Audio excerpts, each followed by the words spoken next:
You know the whole saying, forgive and forget. Yeah. I think it's forgive and reframe. Put it on a Because mug. stop it. Glowing up mentally is not just about preparing for somebody. It's deciding that, I'm actually not comfortable with what's going on in my mind. That's the thing about fear and unforgiveness in general, right? It coaches you into becoming your worst enemy. It coaches you into becoming the very thing that you are trying to avoid. And it's worse because it's in the guise of protecting yourself. This is it. Self-sabotage. Yeah. That's what self-sabotage looks like. It's okay to fail, I think there's such stigma around failure because we allow it to become our identity as opposed to something that has happened. Hello and welcome to the To My Sisters podcast. I'm Renee. And I'm Courtney, and we are your online big sisters and hosts of the To My Sisters podcast. Now, we are all about promoting the wellness, growth, and development of a community of sisters across the world. And in today's conversation, we are talking about the mental glow up. We have already started the conversation talking about glowing up and the fact that sometimes when you glow up, it's not about going up, but it's about starting deep down and doing the inside work. So today we're going to be talking about glowing up mentally. When it comes to making sure your mind is set on chasing your dreams, there can be some obstacles in your way. And we're going to be talking about those obstacles in today's episode so that you are set to glow up for the next few months, sis. Let's get it. It's time for what? Ding, ding, ding. We love to see it. So let's get into it. Y'all are so beautiful. That's what she's written. I know an American when I see it. I know it. Okay, so here's my dilemma. I am 22 years old and I would like to start dating. However, lovely. I have been turning down potential boyfriends for fear of being in a relationship. My mum is still not okay with me having a boyfriend. Whenever I want to see a guy, I am forced to lie to her.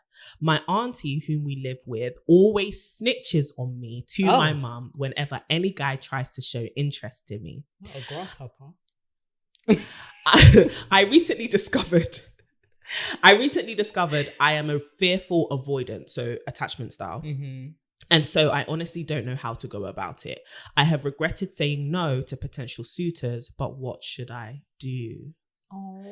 22. Sis. I don't know about you, but I'm feeling 22. We were recently 22. Yeah. No longer 22. Can you imagine? We're even shifting towards the Don't say end it. of that. So, as a 22-year-old, you are grown. Yeah. You already know about, I'm a resident. Yeah. Your parents can only say so much. Yeah. But at the same time, I think listen to why your mum doesn't want you to date. I was thinking exactly that. Take that as wisdom and advice to be, cautious and wise as you're exploring the dating scene. But don't let that stop you from living your own life. You're young, you're 22. This is the time to be dating, exploring yourself, whether casually trying to find something serious, whatever that may be. So in terms of your auntie that keeps snitching on Grasshoppers. you, I'm not going to lie, you're going to have to tell her, auntie, respectfully, why are you spying on me? It's always the aunties. Why are you spying on me? Is everything well? What's your concern here? Because it could be rooted in sincere concern. Yeah. But also it could just be a tale of you've got to mind your business, because I'm sure you were dating when you were my age, and even if you weren't, I'm of the legal age of dating. So I want to explore that and assure them I'm going to do it responsibly. I'm going to do it with knowledge, with wisdom, growing my experience, whatever it is they're fearful of, put their minds at ease, but also tell them that they need to give you the room to grow, and they need to give you the room to have your own experiences. In terms of regretting turning down potential suitors, there's no room for regret here. It's gone. It's the past. You can move on and find somebody who will make you happy, or date people and start gaining that experience from now going forward. But you have to have the boldness and the resolve in you that this is the decision you're going to make now. But what about you? I think fairly similar. The first thing that I thought was, you got to talk to your mom. Like, you just need to sit her down and be like, I'm going to date. I think, I don't know what kind of like cultural, ethnic background that you're from. Yeah. But typically there are some cultures or some ethnicities where it's a bit like, I'm not trying to see you date ever until you get married. Facts. which is a problem because you need to be able to date to figure out what you like, figure out what they like, figure out that they're hopefully not a serial killer before you marry them. So I think it is genuinely, you do need to have those conversations with your mother just so that they are aware of the fact that you're not a kid anymore and you are an adult and you can basically do what you like within reason. Like what's the word? Untenable. It is untenable.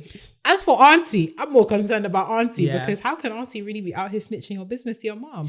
Although there's a lot of aunties that are like that. I was literally about to say that. There's and a lot of them. I kind of want to have compassion and see it like we want to protect our daughters and protect, it's a community thing. But at the same time, a lot of our community doesn't, or communities, no matter where you're from, sometimes doesn't give us the room to go from being a child to being an adult. Like that transition can be very hard on the adults that are within our, little communities, village, family, whatever. That's annoying. That can be very annoying as the person who's trying to transition into adulthood, having somebody trying to keep you as a child in this specific area.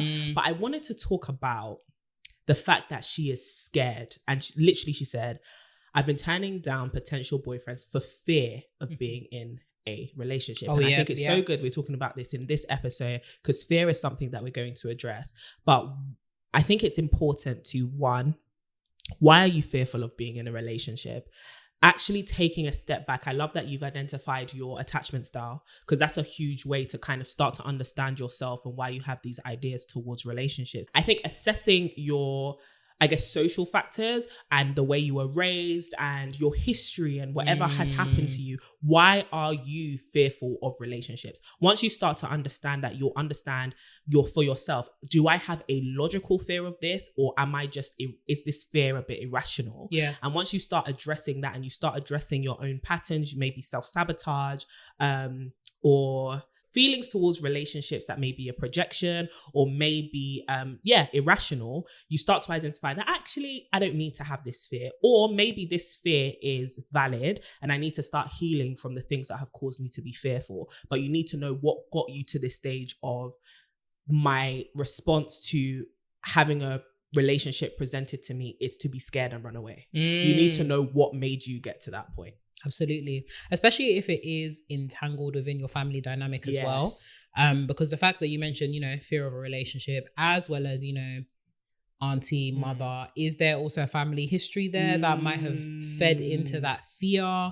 So yeah, I think all of these kind of things are operating within the same ecosystem. Yeah. And really sitting down and trying to figure out, first of all, what the problem is with your relatives, and then second of all, the problem with you. Because once you have, talked to your relatives and stuff like that, as Courtney said, this comes down to what is your problem? Yeah. So figuring that out is really the first step to understanding how can you kind of like move past that. Because relationships are great. They're actually really great. I think healthy relationships can be really, really fulfilling. And I think that for those of us who may have experienced any like trauma from past relationships, or if we have experienced any kind of like second-hand trauma where we've seen relationships that have broken down or were, particularly toxic, or we might have simply just never seen a healthy relationship in that particular dynamic.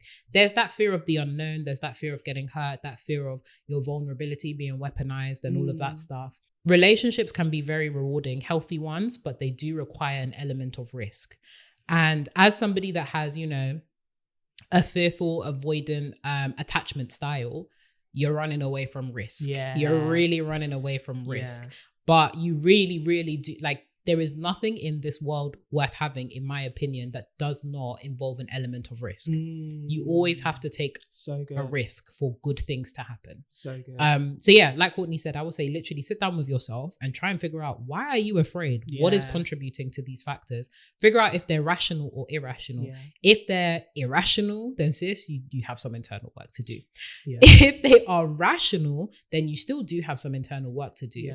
But obviously, it will differ. The emphasis will differ. So yeah, that's what I would say to that. And I love the whole like identifying your attachment style is really good because oftentimes, well, not oftentimes, the theory is your attachment style is dependent on the style of caregiving you had whilst growing up and being raised. It's a response to experiencing a lot of turbulence. So you've had people be responsive to you and validate your experiences. And then you've also had them, the same people, withdraw from you, and they've been in and out and kind of inconsistent in their caregiving to you. And you may have experienced that from your mom, your dad, your aunt, your whoever was around you. You've actually got to go to the roots of these issues, which is, what is the sort of relationships I have engaged in and how have they turned out?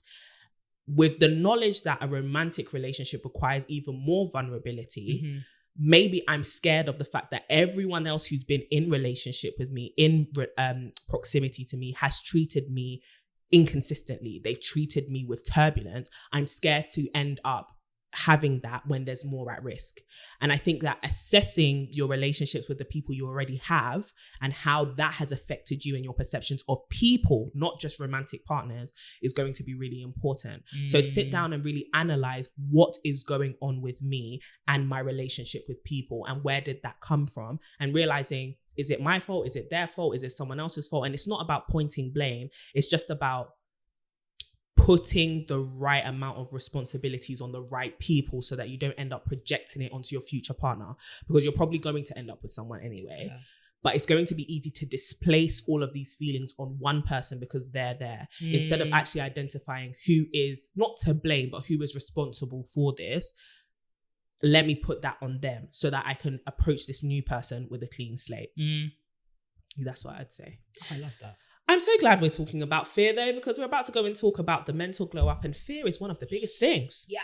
The biggest things that the girls be struggling with. And we're going to talk about fear in something, a little project that's coming really soon. Oh, a new part of the channel that's coming really soon. So if you are listening to the podcast on Apple or Spotify, I recommend this week heading over to YouTube. You heifers better subscribe.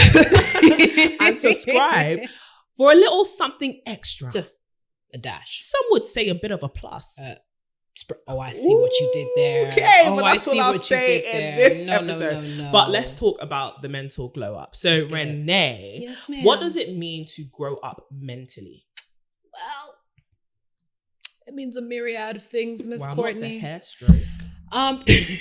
You're so annoying. It means a myriad of things, but I think baseline mental glow up, it means that you are in a place where you are comfortable and secure with your thought processes. So it really means that you feel confident enough to make good decisions, good choices. You're at a place where mentally you feel happy about yourself. You have an internal sense of joy as to where you're actually at right now. Irrespective of where you are at externally, internally, you are consistent. You are mindful. You are caring. You are, for want of a more sophisticated way of saying this, you're in love with yourself. You're actually actively in love with yourself.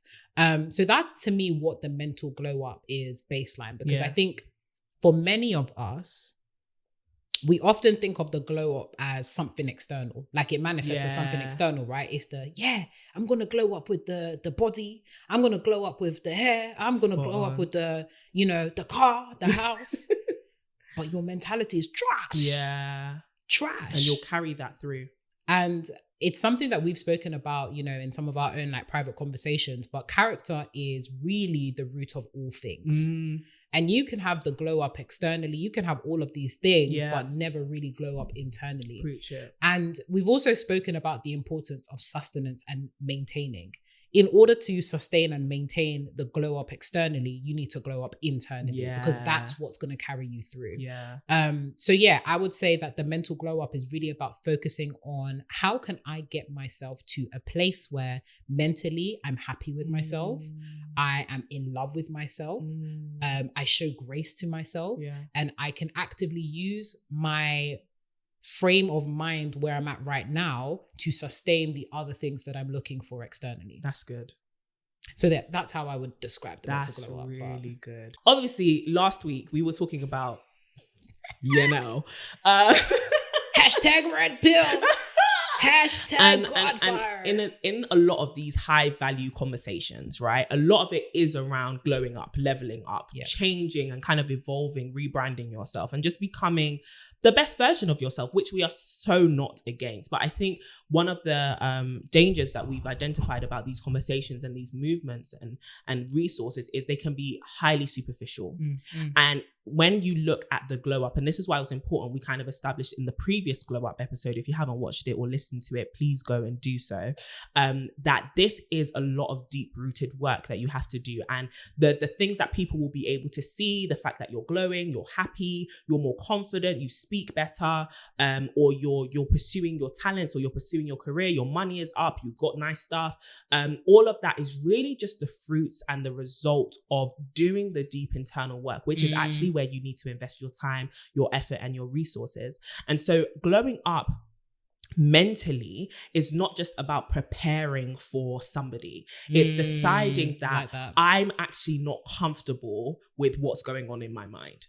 Like, I'm the one who's constantly with my mind. I'm the one who can constantly hear my voice, and I am not, my internal voice, and I am not very comfortable with the fact that maybe I'm always scared, I'm always anxious, I'm always depressed. I always hear this voice in my mind of feeling like an imposter, or like I've got all these wild dreams, but I never feel like I am deserving of them. Like all of these things and lies that we tell ourselves, you have to decide that you are not comfortable with that voice in your mind for yourself, for your own life, right? I think the big thing about glowing up mentally, at the end of the day, character really is all about a decided mind. A mind that has decided, this is what I stand for, this is how I want to live, this is my life's ethos, my life's mission, and I'm decided on that, and I'm going to be consistent and integral on that. This is the way I want to carry myself. This is how I want to be known. But all of that starts up here. And until you decide for yourself that this is who I am and this is how I'm going to live, that the environment that you're in will decide for you. Yeah. You know, the way people treat you will constantly affect you. And instead of you to go in thinking, I am the agent and I am the leader of my own life, you're going to let other people lead your life for you. So for me, the mental glow up is really about deciding, who do I want to be? What do I want to stand for? And how am I going to live my life day to day so that I can hold myself accountable? And so, like you said, I can be in love with me and I can actually be satisfied, though we're on a constant journey of evolution, blah, blah, blah. But I can actually be happy with where I am right now, because I know what's going up in here, what's going on in here, and yes, what's going on out here, I'm happy with it. I'm satisfied. I can walk with my head held high, my shoulders raised, and know that I am that girl, you know, not because I'm better than anyone, but because for me, I have decided to be the person I want to be. It's serious main character energy. Honestly. Main character. Really main character energy. But you have to decide that mentally. Yeah. But in deciding all of these things and getting your mental glow up going, of course you have to take care of your mental health. And in this episode, we are going to be talking about different things that you need to let go of in order to glow up mentally. But there are some things that won't be addressed in this episode. So I wanted to take a pause and just remind you that we are not licensed therapists, but you might need a therapist to really help you get to know what's going on deep down. Over here, we love therapy. We do therapy. We encourage therapy. And you can get affordable and accessible therapy from BetterHelp. BetterHelp is a platform filled with loads of licensed professional therapists who are educated and willing to help you get through this season and journey to glowing up, getting better, healing. Come on now. Healing, okay? Okay. And they will hold your hand through it. You can find therapists all over the world who can really help you and cater to your specific needs. We have a special thing for y'all where you could get 10% off your first month of therapy. It's all done online. It's completely secure, and we highly recommend trying it out. It is really affordable. We've both used it. And so please check out the link in the description box, or go to www.betterhelp.com/2mysisters. I know that's right. That's www.betterhelp.com/2mysisters. But definitely check out therapy. I think it's a worthy investment for someone who has decided, I want to glow up, and it's going to start with my mind. But let's get into some of the things you need to let go of. Juicy J. Fear, number one. As we heard from my dilemma, a lot of women are scared. They're afraid. We are fearful, right? Talk to me about fear. How do you let go of fear? Yeah. How do you let go of fear, Renee? How? Yeah. How is the question? A lot of sisters are afraid. Not afraid. They're afraid. They're so scared and afraid they're afraid. They can't say the whole word because they're afraid. But how do you actually stop being afraid? Stop being afraid. First of all, it is a process. I think the very first thing that you need to do, without giving too many spoilers as to the little plus that's coming soon, is you got to know exactly what you're afraid of. Because I think when you're not sure of what you're grappling with, there's more fear of the unknown than the actual thing that you think you're afraid of. Okay, go. So when you haven't named the thing, when you haven't identified the thing becomes bigger than the thing itself. Yeah. So like, what is it that you're actually afraid of? Like, what is the worst case scenario? What is it that is holding you bound? Because a lot of sisters are literally in bondage to mental fears that don't actually exist in real life. Okay. So is it that, man, like, it's funny, the mind will really blow out of proportion exactly what we're afraid of. So when we think about things like, I don't want to, pursue this job. Why? Because I'm afraid of what? What if I don't get it? Okay. You haven't tried. But you actually haven't tried. Yeah. Like, what is actually the worst case scenario? Yeah. And then when you dig a little bit deeper, you understand that it's not just fear that you're dealing with, but you're also dealing with low self-esteem. And I think that's more scary than the thing that you're afraid of. Yeah. So I think, first of all, name and shame the thing that you're afraid of. What are you really afraid of? What are you really dealing with? And sit down with it, sit with it, and figure out what is the worst case scenario. Yeah. Or when we think about, classic case in the dilemma of not being afraid of a relationship or being afraid to make the first move. What are you really afraid of? Are you afraid of making the first move, or are you afraid of rejection? Why? Because you've been rejected somewhere else in your life. What are you really afraid of? What are you really afraid of? Right? So really, like, do the actual deep work of sitting down with yourself and figuring out, what am I really afraid of here? This is it. What is it? And why? And why? Because something like rejection, cool, it hurts, but why am I afraid of rejection? For the majority of people, they're afraid of, rejection is not a nice thing at all. But a lot of people are afraid of rejection because they believe that it is a reflection of themselves. And their worthiness. Yeah. Which is why the mental glow up is so important, right? Because if you have in your mind and in yourself a quiet sense of self-confidence, you would understand that rejection actually has nothing to do with you. Rejection is actually something about the other person as much as it is about you. Yeah. So if you are rejected from a role, it's not necessarily that you're underqualified or you're just simply not right for the role as a human being. It might be that they're looking for something different and that's not you, and that's okay. In the same way that if you are, you like someone and they reject you, it doesn't mean that you're, objectively not pretty or not good enough or not small enough. It just means they're looking for something different and that's not you. So understanding that rejection, particularly when we're dealing with fear, is not a reflection of yourself is important. But in terms of like overcoming fear, one of the best ways that I overcome fear in my own life is you got to push the boat out bit by bit. You can't tackle the big fears head on, straight on sometimes, especially if you haven't built an appetite for it. Yeah. You've got to start taking the smaller risks in your life first, in preparation for the big risks. Right. So if you are afraid of, for example, going for the job and it's a big role, go for the smaller things. Start taking on a bit more responsibility and feel it, like really, really live in the moment. Or if you're afraid of, asking somebody out for dinner under the premise of I like you, or admitting that you like the person, ask to hang out. You don't have to tell them that you like them. Just say, I enjoy your company. Maybe we should hang out. Yeah. That's not really saying I'm in love with you and I want to marry you and have your kids. It's literally you just say, let me hang out with this person and see what's good. So make it a culture within yourself to confront the smaller fears in your life before you confront the bigger fears. Oh, that's so good. It's so important that you build up the appetite, because if you try and confront your big fears without building up the appetite for it, that fear is even going to become bigger when you fail. It's even going to become bigger when you fail. You're literally just going to be looking like, wow. Yeah. I'm not doing that again. That is so true. Never again. That is so true. And then lastly, I would say confront your fears. And if you are taking on the big fears, do it in community. Do it in community, because sometimes our fears are magnified when we feel alone. That's a word. They're really magnified when we feel alone. That's a word. But you've also got to realize that A, you're not alone. B, people are dealing with the same fears as you. Hence why we are getting dilemmas from a lot of the sisters out here. And you guys have very similar dilemmas. Down to a T. Yeah. Like we could probably like change the names or change like where they're from.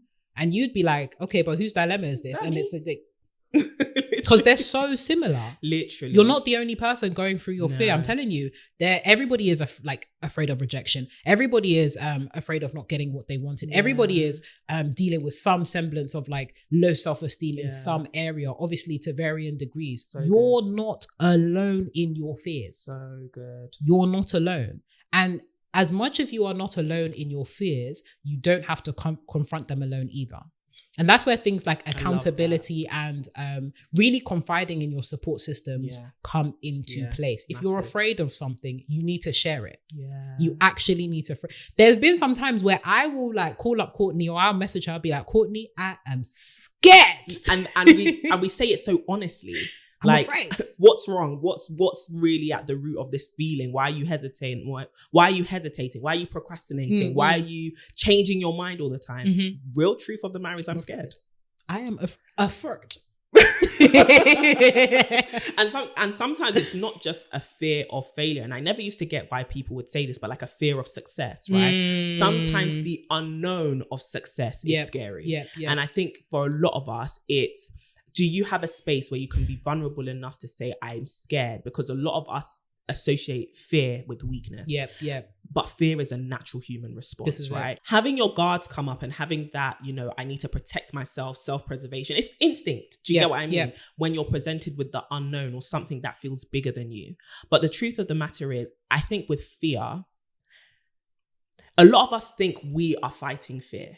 But one thing that fear actually does is it puts us in our own way. The thing that's blocking you from the thing that will make you happy, the relationship, the job, starting that business, or is not the fear, it's you. Yeah. Like every insecurity is coming to the surface. Every past failure, every past disappointment, everything is bubbling up right now and trying to remind you. And in fact, you are reminding yourself of every time it went wrong. And you're not giving yourself the opportunity for it to go right. And so there is no one else to blame when you do not possess that which will make you happy, because you are the one who stopped you from getting it. No one said you can't have this. You told yourself, I don't deserve this. And fear can instantly lead to, if you entertain it for long enough, it will lead to disappointment in yourself. Yeah. It will lead to you feeling like, I can't trust myself and I regret. Even in that dilemma, right? I regret past decisions. So if we know from past experiences that I don't like living with this feeling of regret, if that feeling of regret is heavier than the nerves you have putting yourself forward. Absolutely. And so if I don't want to suffer from the weight of that regret, I would rather carry the smaller burden of just putting myself in this uncomfortable situation and taking the chance and putting the bet on myself that it will actually go right.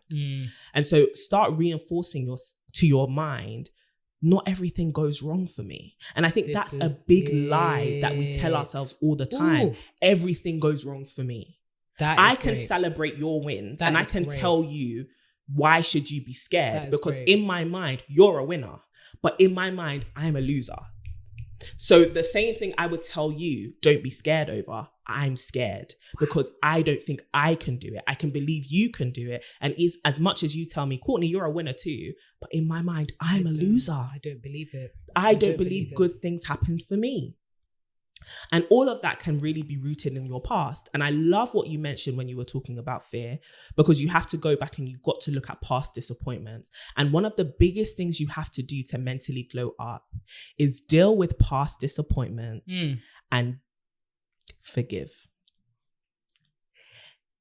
This is one of the hardest things I have struggled with. I don't want to. Not just forgiving myself, forgiving actual other people. Yeah.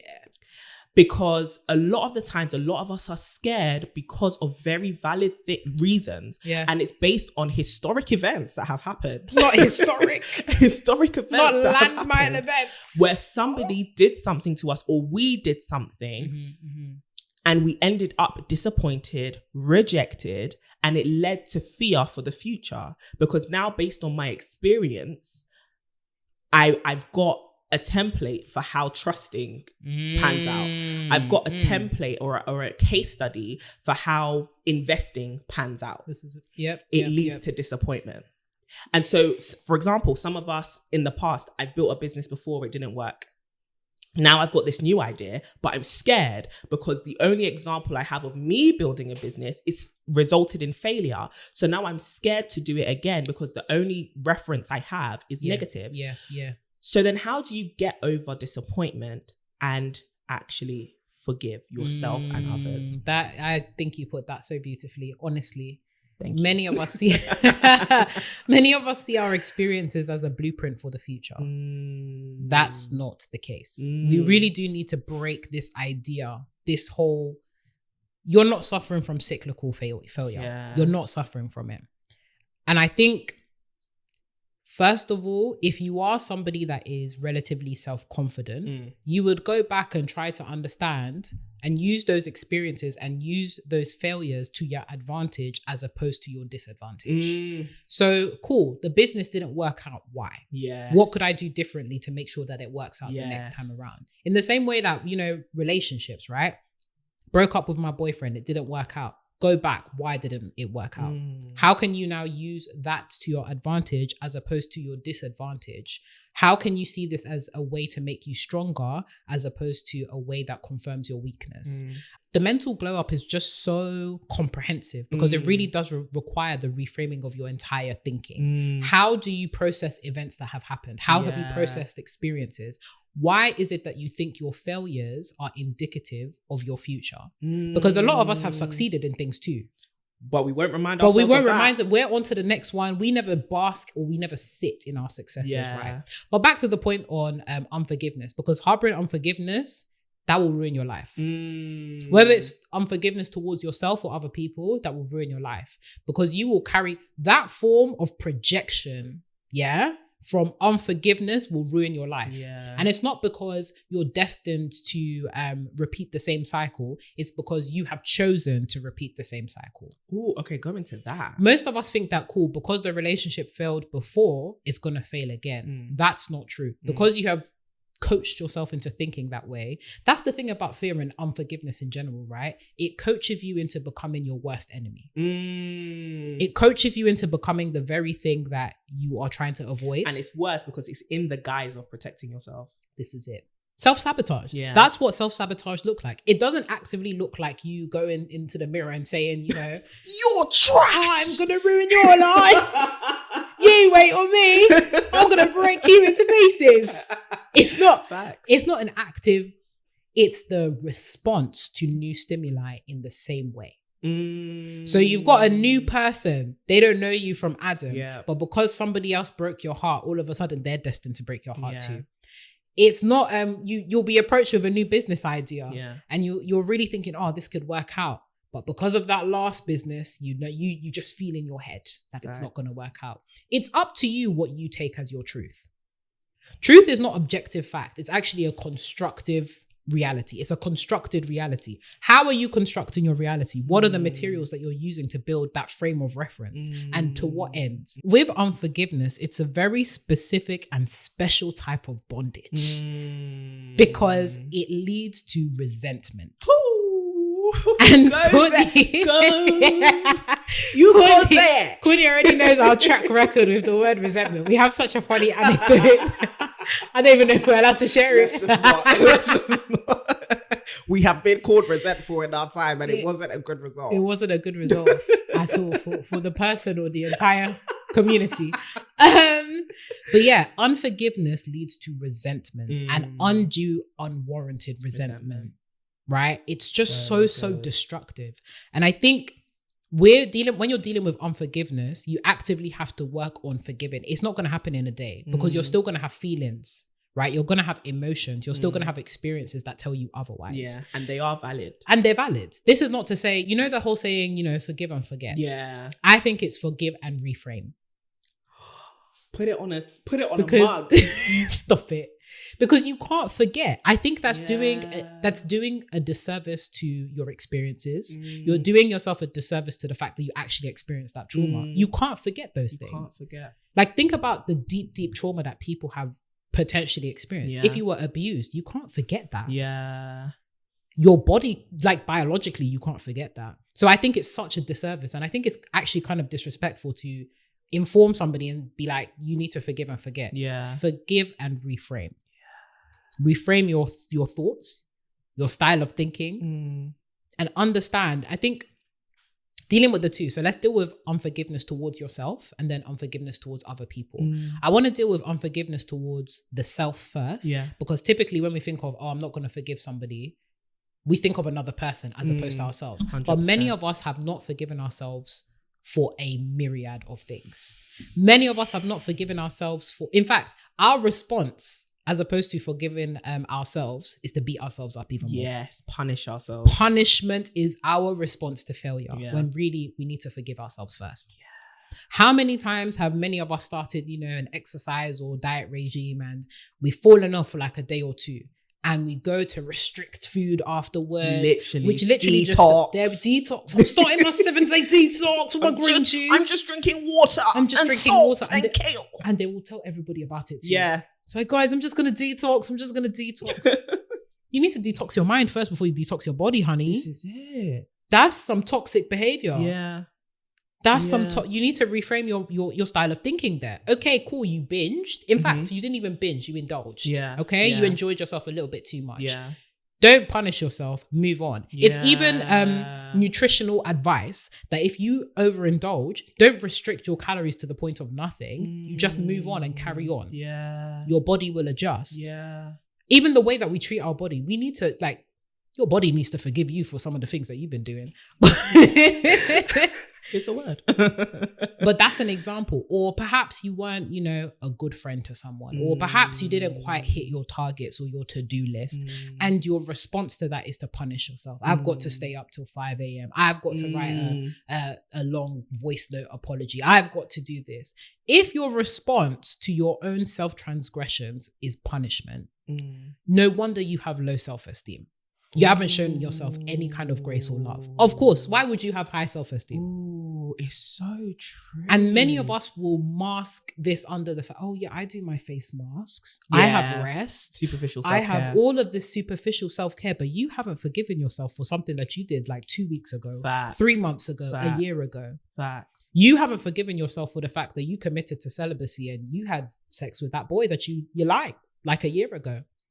And now your celibacy you're not doing it because you love yourself. You're doing it as punishment. Punishment. Oh, that's a word. You're doing it as punishment. Because you haven't reframed your thinking. Absolutely. I love that. You're using punishment as validation. So you need to get up out of that style of thinking. Or, you know, you haven't forgiven yourself for that time that, you know, you may have done something very terrible to your friend. Yeah. Now you are no new friends. I'm closed off, you know, working on myself and all that. You need to forgive yourself. Yeah. And it sounds crazy, but in terms of doing that practically, you actually need to, I think just in general, we need to look at ourselves in the mirror a lot more because we don't actually look at ourselves. Because we often engage with people from ourselves. We never have the opportunity to talk to ourselves or engage with ourselves. That's good. You might need to look at yourself in the mirror and say, listen, honey, I forgive you. I am such a, I really, really support the whole idea of talking to yourself. Yeah. Because as you were saying, we all have internal voices. Yeah. And sometimes those internal voices are not of good. They are not from good things. They have no good intentions. Yeah. Sometimes you have to actively override those kind of things by talking to yourself out loud. Right now, I need you to just say, listen, I forgive me. I forgive me. I'm sorry for the things that I've done to myself. I'm sorry for the things that I've done to and myself. And I forgive me. And I forgive me. It starts with that. So focus on forgiving yourself first because that then becomes a template as to how you can forgive others without resentment and without punishment. Moving on to forgiving other people. Yeah. Now, this is kind of difficult because oftentimes many of us feel like we require some kind of closure or an apology in order to forgive somebody else. Yes. That can be dangerous because unfortunately, you're responsible for yourself, but you're not responsible for other people. Yeah. You cannot actively police somebody else's actions towards you. In fact, some of them might not even be sorry for what they did to you. And this is it. They're not sorry. Going seeking for closure, you may trip up and find an answer you do not want. This is because some people are exactly that, not sorry. They're not sorry. You're never going to get it. They don't even know they did something wrong. Listen. Now what? The condition of your healing cannot be on somebody else's change. It has to be on your decision to heal. And yes, a part of that process can be going and looking for a sorry. But it can't be built on that. But yeah, sorry, I interrupted you. No, honestly, like that's exactly this. And sometimes in looking for closure, we actually elongate the healing process. So you're like, yeah, I'm going to close this chapter. The chapter has now started again. In fact, you're inviting cyclical traumas into your life because you're waiting on somebody else's sorry as permission to move on. You cannot do that. That was a word. You actually can't do that. Because how many sisters have we heard, oh, I went looking for closure and I ended up pregnant. Whoops.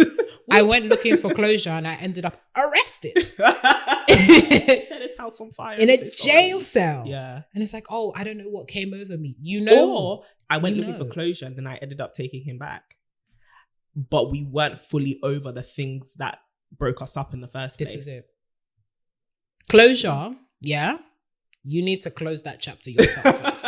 You need to. No. You actually need to because that sorry may never come. Yeah. And if it does come, then that's cool. But you do need to understand that forgiving somebody does not require them to be sorry necessarily. It requires you to have healed and to allow yourself to be free from the bondage that was created from the trauma they inflicted on you. So good. You've got to give yourself permission to be free.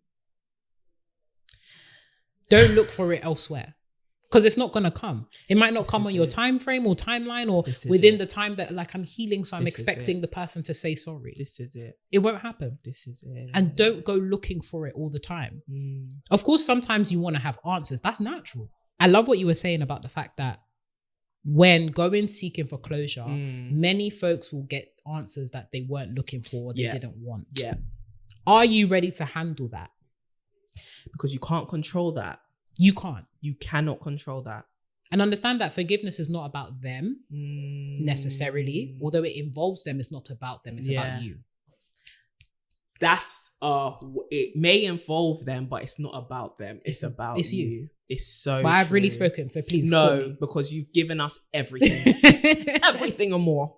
No, I love that. I think the only thing I can add, I think you, like you said, you have to reframe the way you think. Not just about fear, but you need to actually not frame your life based on past disappointments, right? Yeah. So in what, like the multiple examples that we've given, it's easy to keep telling yourself, the reason why I cannot forgive this person, whether we acknowledge it or not, is because they made me feel like X. And it's that feeling that I'm now left with. They've left me with a burden and a feeling that I no longer... not that I no longer want to have, but I shouldn't have had in the first place. They've left me feeling rejected. They've left me feeling insecure. They've left me feeling like I'm a fool. I shouldn't have trusted them. And who is going to get rid of this feeling? And what we often then allow that unforgiveness to do, and those remaining feelings, is we now make it the responsibility of the new people that come into our lives to now get rid of that feeling. Yeah. But they didn't give you that feeling. It's not their responsibility to take it away. It's actually your responsibility now to get rid of it. And so I think what a lot of us feel when we are disappointed is the weight of this new feeling, this new emotion, this new lie that we now need to do the work to get rid of. And that's why we're frustrated, because it's like, now I've got to go on this journey of trusting again. And now I've got to go on this journey of loving again. And I'm tired. Like, I've got to, healing is a burden, it feels like. But you have to tell yourself that you're actually worth that journey. Absolutely. You're actually restoring yourself, and getting restored is actually worth the time and the effort. And yes, coming to this point was not your fault, but it's now your full responsibility to get out of this place. But you have to stop framing your life through the framework of past disappointments, because it'll be easy to now spot the red flags and the traps in everything and never put yourself on the line again. Do you get what I mean? Yeah. You'll never be vulnerable again. You'll never be challenged again. And I think a lot of us run away from a challenge because the way we frame things is, well, I can't live up to it, right? Like I was saying before, like, I am a loser in my own mind, for a lack of a better term.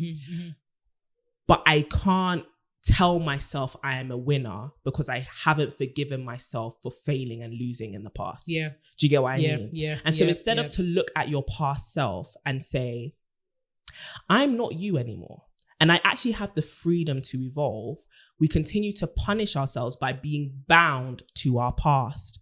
And that's not something you have to carry around with you, right? And I think a lot of us don't give ourselves that freedom. I think a lot of us, the thing with forgiveness is, or dealing with unforgiveness is, it's denying yourself freedom. Yes. And a lot of us want to stay bound, and we don't know we want to stay bound, but we've made this place of bondage to a past idea, a past pain, our history, our family tree, or whatever. It has now become a place of comfort for us. It's now become our baseline, and it's become what we are used to. And I think one of the biggest dangers with that is you never allow yourself the freedom to evolve. You never allow yourself the freedom to be your own individual person, taking responsibility for your future and deciding, actually, I'm going to live different, and I'm going to live free from past patterns and past decisions that even I made.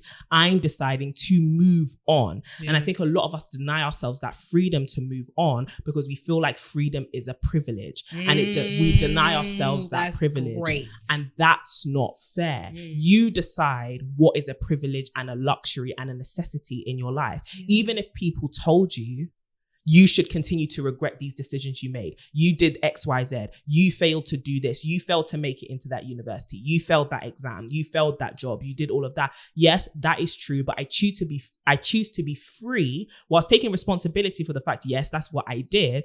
I choose to be free from the narrative that that's all I will be. And I think that's a lot of us are stuck in that place. This is all I'll ever be. I will always be broken. I will always be hurt. I will always be the result of a failed marriage. I will always be the result of a broken home. I will always be that person that failed that business. I will always be the person that failed that exam. Even if other people lose that image of me, I am keeping that image in my mind, because instead of deciding that I am free from that, I don't need to be defined by that. And so a lot of us use our unforgiveness and what's going on inside of us as a definition for who we now are.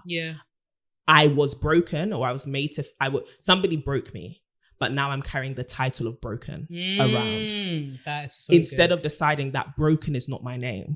And it's not all that I should be. And I'm not even comfortable with that.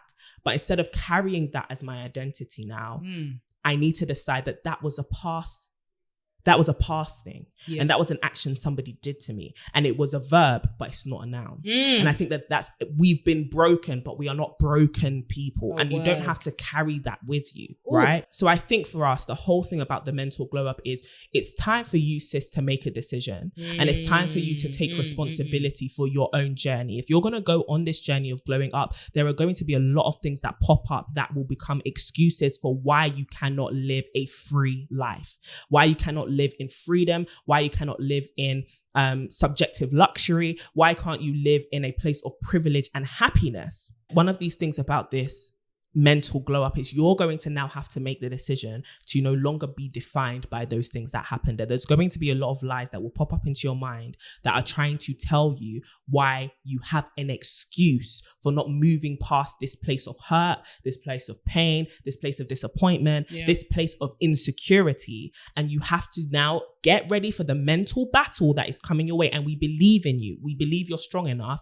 to be able to confront those lies and tell them that is not all that I am. I am choosing to be free, right? That's an active choice you have to make. No one is going to come to you and hand you freedom just because they treat you right. Yeah. You have to choose to grab freedom with both of your hands and say, I am going to live a free life. I am going to live free from depression, anxiety, fear, these lies that I keep telling myself. And as much as we make it seem as though these things are what control us, actually, we have control of our own lives. We have control of our own destinies. We're going to take that responsibility now and go at it head to head and win. Oh, we will win. And win. We have to. How about that? But I think the last thing I wanted to talk about in terms of this mental glow up, a lot of us need to get rid of, especially as women, especially as we enter into these new paths of life. Yes. Imposter syndrome. Oh, we love a good little bit of imposter syndrome, don't we? The girls love a little bit of, oh, do I deserve this? Who am I? Do I deserve this? Do I deserve right? this? Because as you're about to pursue whatever it is you're going to pursue, will just evolve into a better person. Absolutely. You may even start to question whether you deserve to be happy, whether you actually deserve to be whole. Yeah. Whether you actually, because maybe no one around you is whole. And I think a lot of us take this, I think imposter syndrome comes in different variations. A lot of us think, I don't deserve it, maybe because of the past things that I've done. But some of us actually think, I don't deserve it because what makes me better than everyone around me who's also broken? Do you get what I mean? If you're in a family where no one has been wealthy, and you're here saying, I want to be worthy, I want to be wealthy, you may be thinking, what makes me more worthy than anyone else, right? Yeah. And so you decide that actually I want to stay like everyone because what makes me better. And I think what is important to frame yourself, and one of the lies of imposter syndrome, it tells you you need to be better than everyone. I think that is one, and our society echoes that message. You, especially as women, you need to be better. You need to do twice as much. You need to do X, Y, Z, whether you are an immigrant, whether you are an ethnic minority, a black woman, whatever, you're told, I need to be better, better, better. And that's what will prove that I am deserving of what I have. But that feeling of being deserving never comes. Talk to us about imposter syndrome. Oh, I really do love me a good imposter syndrome because I definitely experienced imposter syndrome. Same. So much, especially when it came to like university or like work or even some of the things that I have wanted to do that I'm doing right now. Before, it was always the question of like, but why me? Yeah. Like, why should it be me? How about why shouldn't it be you? How about why? Because we dwell so much on the negatives. We dwell so much on this constructed idea of you being less than or you being like others. You don't have to be narcissistic to deserve happiness. You don't have to be narcissistic to be ambitious. That's good. You don't have to. Yeah. Like, you don't have to be narcissistic to want better for your family. Yeah. It doesn't mean that you're better. It just means you're different. And there is no virtue in denying yourself these things. There's no... You won't win a prize for being poor like everybody. You won't. In fact, it's not even... What's the opposite of a prize, Sha? This is a penalty. This is a penalty. This is a penalty. There is no virtue in deciding to be poor.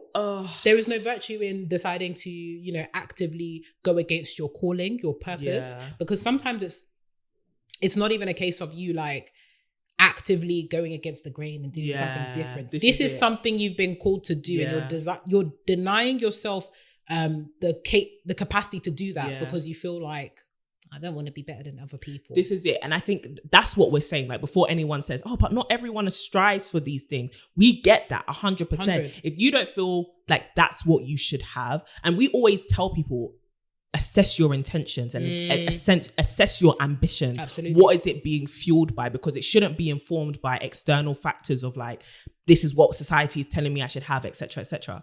But what we are saying is, you cannot reject those things because you feel guilty. Guilt is not enough of a motive to say, I'm not going to pursue that which I know is in me. Do you get what I mean? Absolutely. I'm not going to be happy because I feel guilty because the rest of my squad is sad. Yeah. That's not enough of a reason to. And also, and if you do choose to do that, like, oh, but everyone around me is fine and okay. But you've made that choice. So don't then stand around and, why am I not happy? Why am I because you chose when the option was presented to you to deny yourself that. You chose. There's no one else to blame. So that's what we're saying. Don't be guilty and start asking yourself, why me? Why me? Why me? Why not you? And the fact that you're having this whole crisis of why me means specifically you. Because those that are, it's always when you're about to do something huge that those voices start creeping in. That's a word. It's always when you're about to, oh gosh, I feel a bit uncomfortable. Yeah. Good. That is your sign. That's a great symptom. That is a sign that you're on the verge of greatness. So because true. when we think about imposter, even the whole idea of being an imposter means you shouldn't be there. Yeah. Who told you that? Yeah. Where did that come from? Yeah. What lie, whether it was a collective lie, a cultural lie, an individual lie that somebody actually said to your face, who told you? Identify the source.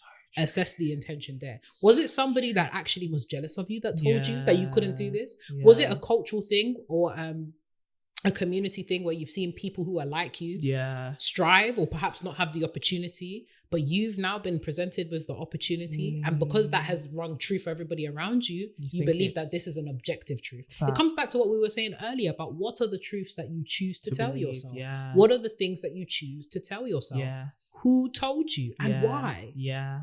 Who told you that and why? So good. That you don't deserve to be here, that you don't deserve to be happy, that you don't deserve to come for everything. Listen, I was literally telling this to Courtney if not yesterday. If you can think it, you can do it. Yeah. It sounds so outlandish and so, you're doing too much and like, oh, you're crazy. If you have envisioned it for yourself, if it's something that, I know that there are some of you that there are things that you desire to do. Yeah. There are things that are like purposes, there are things that you're really, really passionate about that you haven't made any like steps towards because you're constantly questioning yourself. Why you? Why not you? There's a reason you have those burdens in your heart. There's a reason why you think of these things. There are reasons why you go harder for certain things in your life than others because you have been chosen. It's not whether, listen, the only imposter, better preach it. The only thing that is impossible, or rather an imposter, are the things around you that are telling you otherwise. Those are the real imposters. Those are the real imposters. Like, I'm just so, and the reason I'm sick of it is because I've dealt with it. I've dealt with it. And still, there are times where like there's certain things that I'll go for and I'm just like, why me? Yeah. But then I check myself, or I have somebody else to check me. Again, plug in having friends and having sisters who are there to remind you, why not you? That's a word. Why not you? You need to change that internal monologue. And like, I'm just so thankful, at least for myself right now. I'm still working on it, but my internal monologue, positive. Yeah. I back myself. Yeah. You need to back yourself. Yeah. You need to get to a place where you back yourself to do it. No one else will back you. Because nobody else will back you. If you are constantly seeking, and some of us are constantly seeking external validation for us fulfilling our purposes or fulfilling the things that we want to do. And what's annoying about that is when you have internal validation, people see it as pompous. This is it. Like, you're actually, like, society tells you to rely on having permission, having support, having all of these things. But sometimes you're the only one who will back yourself with all the best intentions, and you have to run with that. This is it. Because, listen, social support is fleeting. Some of the things that you see where people are doing up the most for causes they don't care about is fleeting. Here today, I'm gone tomorrow. Gone. But that thing that's been calling you since 2007 has not gone away. In fact, it's even intensified. There are certain times you will turn on the television or open your phone or open up something and you will feel burdened by the fact that you needed to quit your job like 3 years ago. You will feel burdened by the fact that there was that guy that you really, really liked and you didn't make a move because you were afraid. Yeah. Or you thought, why should I be deserving of somebody like that? Why not you? Even things like relationships, because normally, like sometimes there's that whole, whilst we've been having conversations about, high value men and all that kind of trash, When a good guy does come, yeah, a good one, and you too like good him to be true. you think he's too good to be true. You think, why should I have access to a loving relationship? Why not you? You deserve to be adored. I love that. You deserve to be doted on. Yeah. You deserve all those cute messages that you've wanted. Ooh. Why not you? You know what I love about that? A lot of us tell ourselves with imposter syndrome that we don't deserve it because we've seen other people fail at it, right? Mm-hmm. So no one in my family went to university. No one progresses past this point. No one has good health. No one has, or whatever it may be, right? Whatever it is you're trying to grow into. Mm-hmm. But then I've had to reframe the way I think into, but maybe during their time, there was a decision that they could have made to change that circumstance. Yeah. Or even if there wasn't, somehow I now have an opportunity, because imposter syndrome always flares up in the face of opportunity. Mm-hmm. I now have an opportunity to actually end that cycle. That's it. And I'm going to let imposter syndrome stop me, which means that my daughter, my friend, the people around me are then going to have to deal with the same cycle because I choose to say no. Mm-hmm. And so a lot of us keep saying, I want to be the one to break the cycle. But when faced with the opportunity to do so, we say, I'm not going to do it. Yeah. I'm too scared to do it. Instead of going fully head on into it and saying, yeah, this is an opportunity to smash that wall. This is an opportunity to set a new pace, to set a new record, to set a new truth. We just say no and we back away. We keep backing away. In the face of that opportunity, you cannot let the idea of why me? Because you're the one with the opportunity. Oh, it's that simple. It's quite simple. It's that simple. You're the one who is facing the opportunity to change something right now. You should not back away from it. I think another issue with imposter syndrome is perfectionism. Stop putting this undue pressure on yourself to be perfect for what is showing up for you. Yeah. Because you can constantly evolve into the person that role needs, into that relationship. Give yourself the room to evolve, right? A lot of us feel stagnated in the things that we do sometimes because we entered it knowing that we were fully capable. So now there's no room to evolve. You took that job, and it's something that they always say statistically, women want to fulfill over 90% of the job role before they apply. Men, 40%. 40% at best. Why? A lot of us see ourselves as having to be perfect when we show up. And then we kind of feel a bit blasé when we're actually in the role because we're already, the role can't push us. We're already there. Listen. Do you get what I mean? And then we don't take opportunities to actually be challenged because we tell ourselves, well, I'm not good enough. Of course you're not good enough. You're entering, it's like, I'm not going to step onto the pitch because I'm not a pro footballer yet. How will you become a pro footballer if you don't step onto the pitch? You can't keep being scared of the arena of growth and still expecting to stand on a podium and get a medal for being the best at it. You have to not only prove yourself, you have to train to prove yourself and then win. And a lot of us are scared of the training process because it will prove to us that it's like when there are going to be so many penalties you'll miss in training, right? So that when the play comes, when the game comes, you don't miss. But you've got to give yourself the room to miss those penalties. You've got to give yourself the room to spot, like to actually identify your blind spots. You've got to give yourself the opportunity to say, actually, this leg is weaker than this leg. You've got to put yourself in a place which will reveal to you, you are not 100% there yet. And a lot of us want to be affirmed and be the best at everything. Why is there shame attached to identifying that there's room to grow? Wow. Don't allow that to be shame because you're not meant to be the final version of yourself at 21. You're not meant to be the final version of yourself at 35. You're not, until the final version of yourself is the one they put in the grave, baby. If you woke up today, there's more to do. And that more looks different, but it's room for evolution. And a lot of us are scared that if you don't come and see me perfect, it means I'm failing in an area. No, baby, it means you're human. You're human and you're on a journey that takes constant reevaluation and constant evolution. But if you don't give yourself that room, if you deny yourself that room, you will actually stifle your own growth. Listen. Mentally, emotionally, relationally, communally, whatever it may be, you will stunt your own growth. And that's the essence of self-sabotage. You need to put yourself in a place where, yes, you may be scared because it will reveal to you, yes, you're not good enough yet.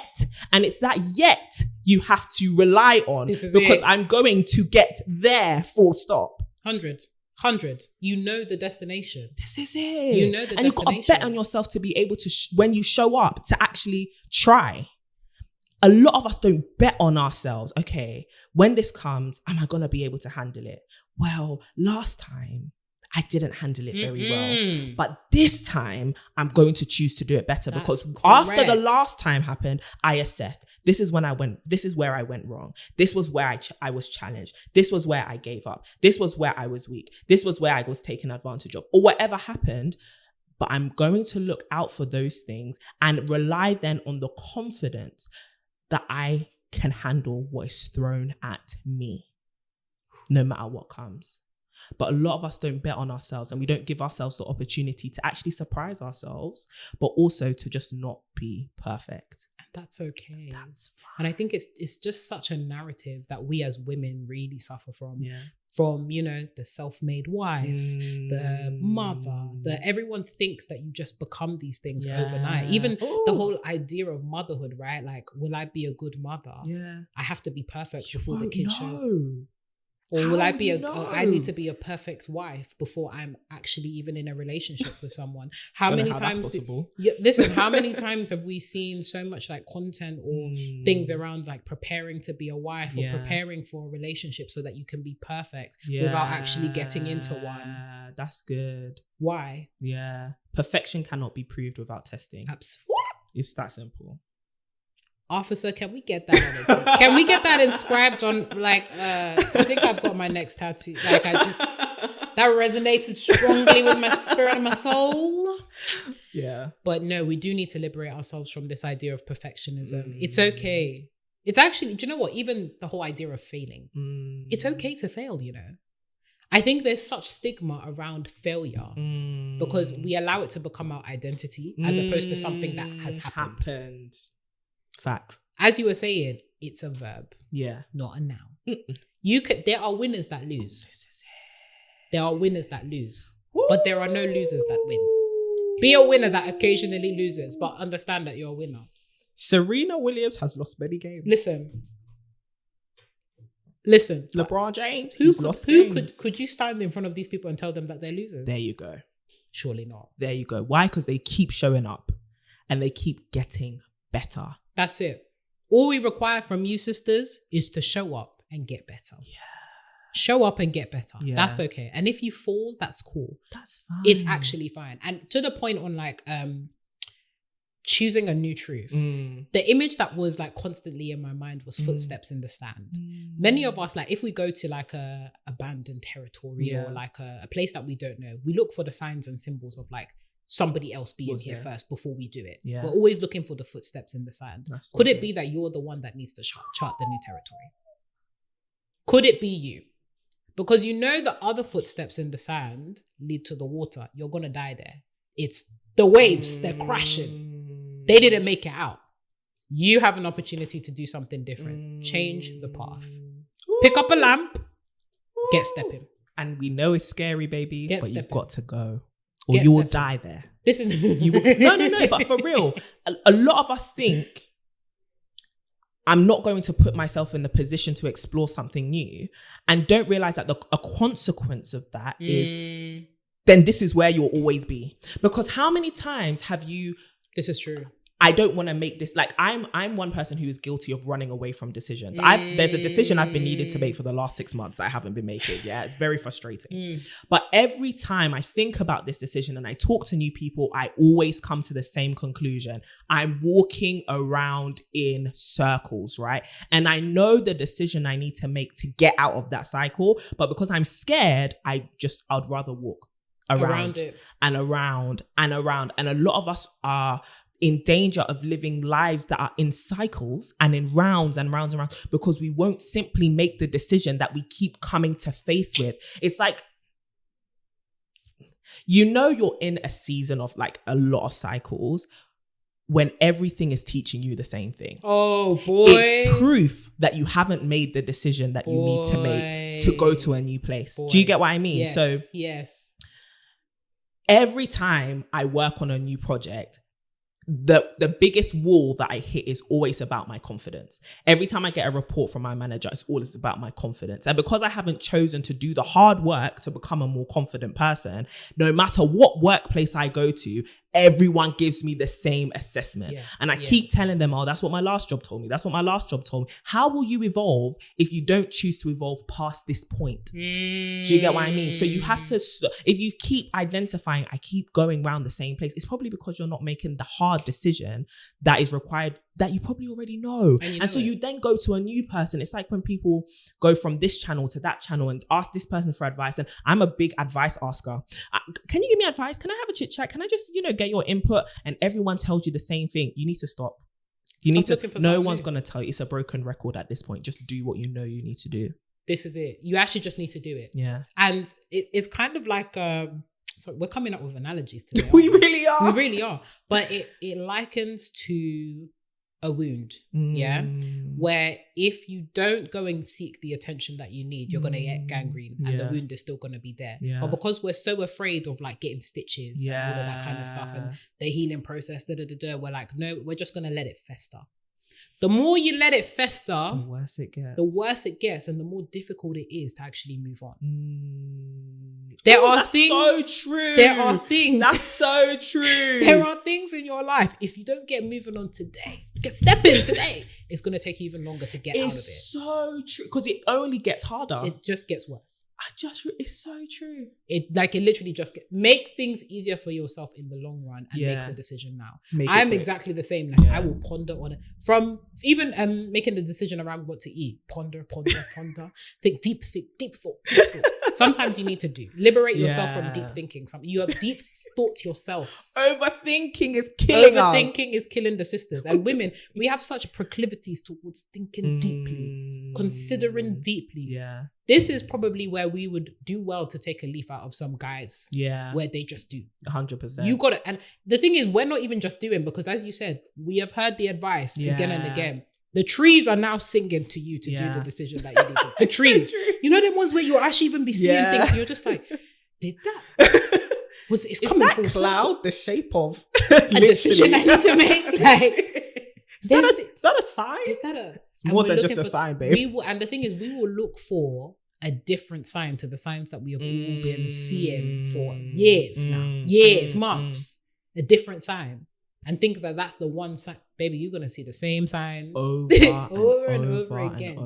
So do the initially hard thing of making the decision and then ride easy. Oh, that's a word. Ride easy. Life doesn't have to be. It feels difficult now because you're resistant against a path that's actually destined for you. Ooh. That's why it feels difficult. You're literally resisting against your destined path. I know that sounds so airy-fairy and hocus pocus, but you are actively going again. Things don't, and the thing is, like, when you decide to pursue actively the things that you know that you were gifted to do, things will open up for you in ways that you don't expect. I'm going to take that for myself. Things will, like, favor will actually be upon you. It's a word. Favor will actually be. And some of us feel like we're not deserving of that favor. You are. You are. You just need to actually do what you need to do. Or even you're not. And actually, that's fine. Because one thing I've come to realize, life's not fair. And I've said it on the podcast. Life is not fair. And the same way most times, you don't warrant the bad things that happen to you, is equally, you sometimes don't warrant the good things that happen to you. So just don't question it. Listen, it's good to be lucky. Be lucky. Luck. I wish luck on every single one of you. Have favor shown to you. Unmerited. Do you get what I mean? Unmerited. Like, if someone hands me £50 on it, do you think I'm gonna say, why me? Why not the girl that was walking? Why not the person? Honey, that was I'm already halfway through spending people it. Thank you. Bye.